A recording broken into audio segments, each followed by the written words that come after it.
ဒါခုကျွန်တော်မွန်ပြည်နယ်ရေးမြို့နယ်မွန်ပြည်နယ်ရေးမြို့နယ်လမိုင်းမြို့မှာဖြစ်ပါတယ်။ကျွန်တော်နောက်မှာဒါဒီကုန်းပြန်နေလောက်မယ်ပေါ့နော်။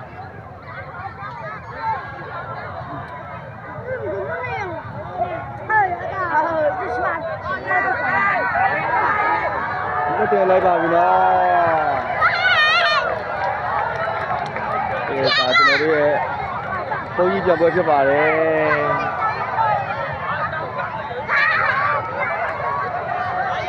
အားလုံးပဲ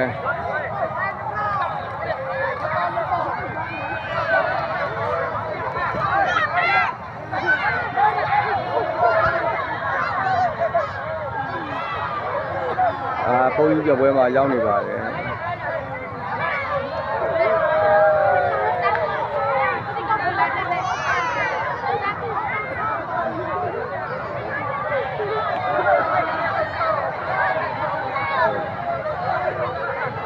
မလို့မျိုးမှာအရန်စီကားနေပါတယ်